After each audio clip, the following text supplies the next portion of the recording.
Election কমিশনে বসানো হয় নাই। আগামী বাংলাদেশ কখনোই ঋণ খেলাপিদের হাতে উঠাই দিব না।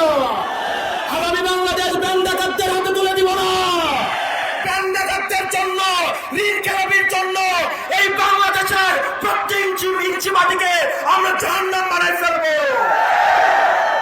এই ঋণ খেলাপিরা ব্যাংকের থেকে ঋণ নিয়ে বিদেশে পাচার করে তাদের পরিবারের জন্য বিদেশে সেফ হেভেন এবং বেগম পাড়া বানায়। আর আমাদের দেশের তরুণ প্রজন্ম কর্মসংস্থানের অভাবে কি নিদারুণ করুণ জীবন যাপন করে। আর এদের সন্তানরা বিদেশে থেকে মাদকের জীবন, বিদেশে থেকে বেলাল্লাপনার জীবন যাপন করে। আপনাকেই বলছি, ইন্স্যুরেন্স করলে সিটিতে সুরক্ষা পাবেন নিশ্চিত। আমরা স্পষ্ট ভাষায় বলছি, ঋণ খেলাপি এবং ব্যাংক ডাকাত তাদেরকে আমরা সংসদে যাইতে দিব না। কিছুদিন আগে দেখলাম বন্দর একটা বিদেশি কোম্পানিকে দেখায় অনেক দল রাস্তায় এসে আন্দোলন করলো যে বন্দর নাকি বিদেশিদের হাতে তুলে দিবে না।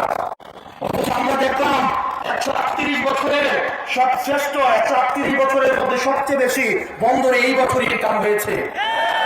আপনারা বন্দর বিদেশিদের হাতে তুলে দিবেন না, কিন্তু প্রবাসীদেরকে এনে আপনারা সংসদে ঢুকাবেন। এই মুনাফিকে আপনারা নিয়ে কিভাবে ঘুমান? এই প্রবাসীরা এখন সুযোগ আসছে, বাংলাদেশে আসছে। আবার যদি দেখে নির্বাচন উত্তর দক্ষিণ, তাদের যে পাসপোর্ট আছে সেটা নিয়ে আবার বিদেশে পালাবে। এই দেশের ভূমিপুত্ররাই এই দেশ শাসন করবে। কোন প্রবাসী এসে এই দেশ শাসন করতে পারবে না। যে বাংলাদেশের রক্তের সাথে, বাংলাদেশের মাটির সাথে, পানির সাথে, জনগণের সাথে যার কোনো সম্পর্ক নাই, বাংলাদেশের জনগণের নীতি নির্ধারণকে এই প্রবাসীদেরকে, এই বিদেশিদেরকে তাদেরকে কোনো জায়গা দেওয়া হবে না। আগামী বাংলাদেশটা, আমাদের অতীত প্রজন্ম যে ভুল করে গিয়েছে, সেই ভুলের দায়ভার, সেই ভুলের মাসুল আমরা তরুণ প্রজন্ম বারবার আমরা দিতে পারবো না।